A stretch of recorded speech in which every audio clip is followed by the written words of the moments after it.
Bonjour à tous et bienvenue dans Direct Santé, votre rendez-vous dédié à la santé et au bien-être de toute la famille. Le cancer de la prostate représente la deuxième cause de décès chez les hommes dans la plupart des pays développés. Son indice est en augmentation constante. Donc dans la plupart, la moitié de ces cancers restent rares avant 50 ans et sont diagnostiqués avant 75 ans. Donc qu'est-ce que c'est que le cancer de la prostate? Nous avons fait appel au docteur Essodinam Rodrigue Paja, qui est urologue au CHU, au CHU SO. Et en deuxième partie de l'émission, Alexandra répondra à vos questions posées sur notre numéro WhatsApp le plus 228 79 84 27 52. Bonjour docteur, comment allez-vous ce matin? Ça va, bonjour madame, je vais bien. Et vous? Ça va très très bien. Donc vous êtes médecin urologue donc au CHU. Aujourd'hui on parle du cancer de la prostate. Est-ce que vous pouvez nous parler de cette maladie? Ouais. Alors, le cancer de la prostate, par quoi commencer? Je pense que le minimum pour que la population puisse comprendre, il faut déjà qu'on parle de la prostate elle-même. Qu'est-ce que c'est la prostate? Parce que très souvent, les gens font l'amalgame, ils pensent que quand on dit la prostate, c'est déjà une pathologie. Mais non.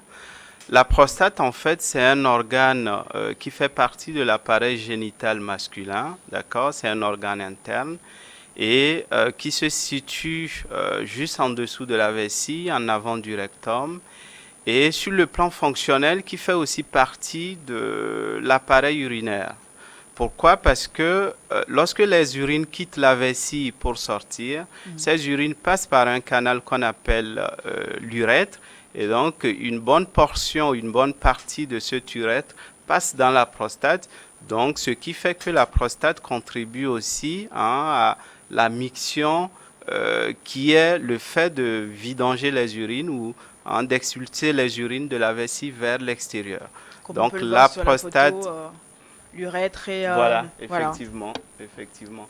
Donc vous avez la prostate un peu en rose en dessous de la vessie qui est totalement rouge et vous voyez l'urètre qui traverse une bonne partie de la prostate et donc après ça fait suite par une autre portion de l'urètre qui passe dans la verge et donc les urines coulent en dehors.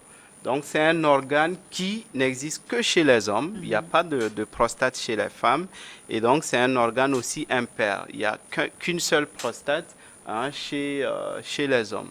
Alors le cancer en lui-même, qu'est-ce que c'est? Le cancer, un peu comme dans tous les organes, c'est en fait une prolifération de cellules mauvaises qui sont incontrôlées. Ça veut dire quoi? Ça veut dire que ces cellules, lorsque elles prennent naissance quelque part et elles commencent à se multiplier, il n'y a pas de possibilité que l'organisme puisse avoir le contrôle sur cette évolution pour stopper ou pour entraîner la destruction de ces cellules. Donc, les cellules se multiplient, elles se multiplient pendant un bon bout de temps et parfois c'est que la conséquence c'est que ces cellules peuvent quitter l'organe en question et donc évoluer dans les organes qui sont juste à côté ou parfois aller un peu plus loin, c'est ce que nous appelons dans notre jargon les métastases. Donc voilà en gros ce que c'est que le cancer de la prostate. Donc ça peut aussi toucher les organes à côté. Tout à fait, oui. Dans l'évolution, ça peut quitter la prostate et toucher par contiguïté les organes qui sont à côté. Donc on Voilà. parle d'âge avancé ou l'origine ethnique, les antécédents familiaux et autres. Donc pourquoi on attrape le cancer de la prostate? Comment ça vient? Alors, ça c'est une très belle question parce que très souvent les patients ont l'habitude de nous dire, mais docteur, qu'est-ce qui s'est passé dans ma vie? Et puis ça arrive. On n'attrape pas le cancer de la prostate. Ça vient et il n'y a pas une cause évidente. C'est-à-dire que quand vous allez voir votre médecin, votre urologue, il va jamais vous dire, ah, c'est parce que vous avez fait ça, c'est la raison pour laquelle vous avez votre cancer. Non. Le cancer de la prostate, on parle plutôt de facteurs de risque. En fait, c'est des facteurs qui favorisent la genèse de ce cancer. Oui. Et c'est quoi ces facteurs de risque? Alors, il y a tellement d'écrits là-dessus. Et actuellement, il y en a 3 qui sont très bien identifiés et qui sont scientifiquement connus comme des facteurs bien déterminés, hein, détectés, qui favorisent la genèse du cancer de la prostate. Et parmi ces facteurs, c'est l'âge avancé. Pourquoi? Parce que il est très très très rare de voir quelqu'un qui a moins de 30 ans avoir un cancer de la prostate. Oui. Ça sous-entend que l'âge joue un rôle, le vieillissement des cellules. Alors, le deuxième facteur le plus important, et parlant de l'âge, en fait, le cancer, le risque commence à augmenter à partir de 50 ans en allant. Alors, chez certaines personnes, particulièrement les gens qui ont un certain nombre de personnes dans la famille qui ont ce cancer, généralement, on se rend compte que le risque, il vient un peu plus tôt. C'est généralement à partir de 45 ans en allant. D'accord? Le deuxième facteur, c'est l'origine ethnique. Pourquoi l'origine ethnique? On s'est tout simplement rendu compte que l'incidence ou la fréquence du cancer de la prostate est beaucoup plus importante chez les Noirs.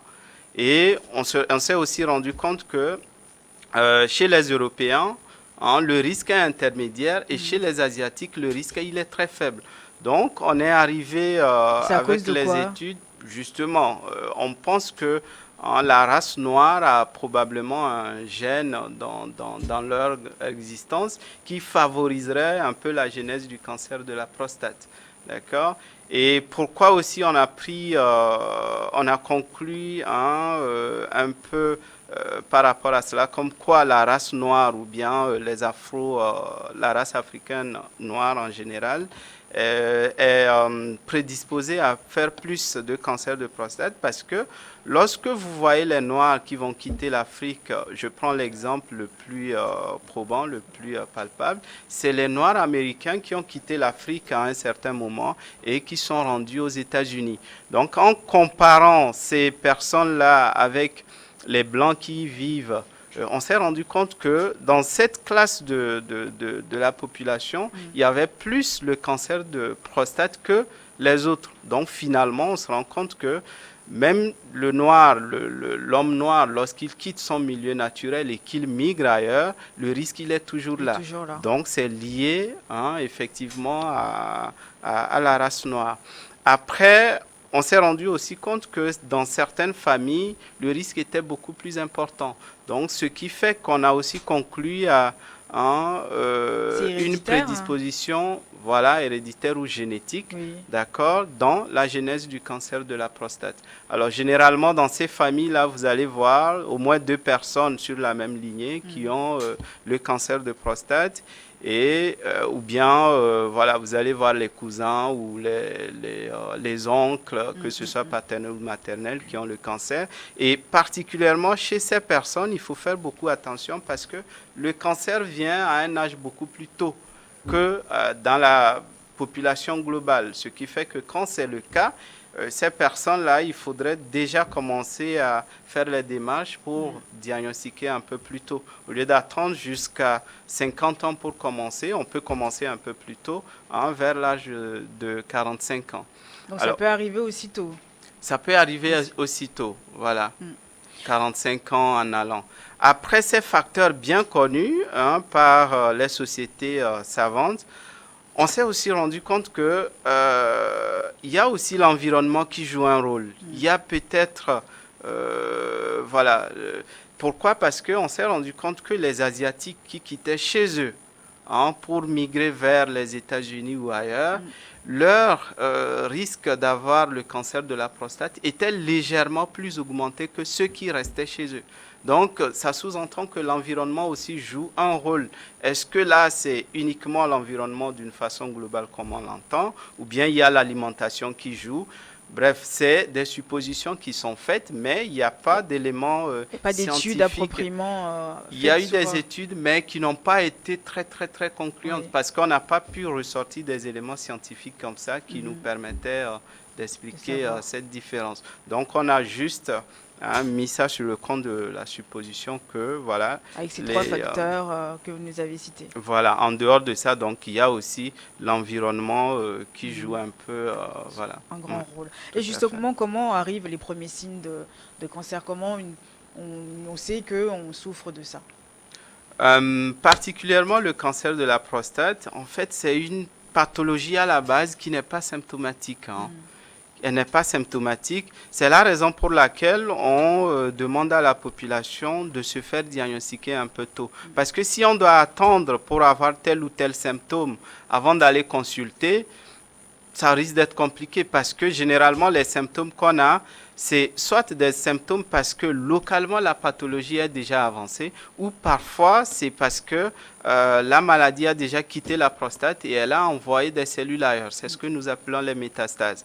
Alors, en dehors de ceci, on peut avoir le cancer de la prostate qui est aussi associé à ce qu'on appelle l'hypertrophie bénigne de la prostate. L'hypertrophie de la prostate, j'enlève le mot bénigne parce que ça porte confusion. Et dans cette situation-là, le patient aura quelques symptômes urinaires, mais qui ne sont pas forcément liés au cancer. Donc ces symptômes-là peuvent être juste dus au fait que le patient il avait une grosse prostate et donc ça comprimait le canal, il avait un peu de mal à uriner. Et parmi ces symptômes, les difficultés à uriner, des mictions assez fréquentes, il va très régulièrement uriner, il se lève plusieurs fois la nuit pour aller uriner, ou parfois quelques petites douleurs dans le canal lorsqu'il urine, ou encore des douleurs au niveau du bassin ou au niveau des os, généralement la colonne vertébrale et haute. Et là, ça veut dire que le cancer, il a quitté déjà, voilà, il est déjà à un stade assez avancé. Sinon, ce qu'il faut retenir, il n'y a pas des symptômes spécifiques qui sont liés au cancer de la prostate. Des symptômes peuvent être liés, exister, mais liés à autre chose. Voilà. Donc, une personne qui, il faut juste aller faire des tests, il faut juste aller diagnostiquer ça pour savoir si la maladie est là. Oui. Il faut rentrer dans comment dirais-je, il faut rentrer dans une phase ou bien dans une démarche de diagnostic précoce ou entre guillemets de dépistage. De dépistage. Voilà. Mais justement, une fois la maladie installée, comment elle évolue? Alors, la maladie, le cancer de la prostate, ça fait partie des cancers qui évoluent plus ou moins lentement. C'est un peu insidieux, c'est pas brutal, d'accord? Et la maladie, elle commence, c'est toujours par un petit point, quelque part dans la prostate. Après, ça peut, et dans cette situation-là, cliniquement, on ne peut pas le détecter, d'accord? On ne peut pas du tout le détecter parce que voilà, lorsqu'on fait notre examen, on se rend compte que la prostate, elle est totalement normale. Et donc, le diagnostic, il est fait par le dosage du taux de PSA, d'accord, qui est le marqueur qui nous permet de nous mettre un peu sur la voie d'évaluation du risque du cancer de la prostate. Et lorsqu'on a ce PSA qui est augmenté, on indique d'autres examens beaucoup plus approfondis, notamment la biopsie prostatique, qui consiste à prendre quelques petits fragments de la prostate et c'est ces fragments-là qui seront analysés pour permettre de diagnostiquer le cancer de la prostate. Alors, en dehors de cette phase, à un certain niveau, le cancer commence à évoluer. Ça prend une bonne portion de la prostate. Après, ça quitte la prostate. Ça prend les organes de voisinage, les vésicules séminales, la vessie, parfois la paroi rectale. Et à un stade tellement avancé, le stade où la pathologie quitte totalement la prostate, ça peut envoyer des cellules au niveau des os, au niveau du foie, au niveau du poumon, mais il faut savoir que le site le plus important dans les métastases du cancer de la prostate, c'est les os. D'accord? Et voilà, si rien n'est fait jusque-là, l'inéluctable sera là, c'est la mort, parce qu'au final, c'est une pathologie quand même assez qui peut tuer, vous l'avez dit un tout petit peu dans votre introduction, ça peut tuer si rien n'est fait. Et quelle est la durée de vie d'une personne atteinte du cancer de la prostate? Oh là, c'est un peu compliqué de vous répondre, je ne pourrais pas. C'est très, très, très disparate. Ça dépend du stade de diagnostic, ça dépend de l'état du patient au moment du diagnostic, ça dépend aussi de l'agressivité du cancer, parce que tout à l'heure, je vous ai parlé de la biopsie prostatique. Lorsqu'on fait cette biopsie, elle nous permet un peu hein, d'évaluer l'agressivité du cancer. Donc, il y a certains éléments comme le score de Gleason qui nous permettent de savoir que ce cancer, les cellules sont très agressives et donc ça nous permet d'être un peu plus agressif dans Mais quand vous notre parlez traitement. d'agressivité, c'est la dégradation des cellules? C'est pas la dégradation, c'est le pouvoir agressif des cellules. C'est-à-dire, Oui. c'est comment elles se multiplient le plus rapidement possible, Ok. comment elles vont envahir les structures de voisinage ou les structures à distance. C'est Ok. ça l'agressivité. Mm. Voilà. Et donc, du coup, oui, ça, quand on le sait, après, c'est là, à partir de là où on dit aux patients, oui, bon, il vous reste tant de temps. Enfin, est-ce qu'on leur dit aussi agressivement comme ça? Non, ça se prépare, Dans le hein. cancer de la prostate, c'est comme je vous disais, vous pouvez avoir un patient qui est très très altéré avec des métastases, mais vous serez surpris juste après l'instauration du traitement, vous serez surpris de le voir quelques mois plus tard, il est sur pied. Oui. Alors d'autres par contre, voilà, malgré l'instauration du traitement, ça ne va pas. Donc c'est vraiment au cas par cas l'agressivité du cancer, mais aussi l'état du patient. Oui. Donc voilà, on peut en discuter tellement longtemps, je ne vous dirai jamais que... Alors lorsqu'on est à ce stade, il reste tel Oui, il nombre reste de le nombre de mois, mois. c'est assez délicat, c'est Ouais, assez ouais, délicat. je comprends. Voilà. Bah, écoutez, on va marquer un temps de pause, on revient juste après les informations.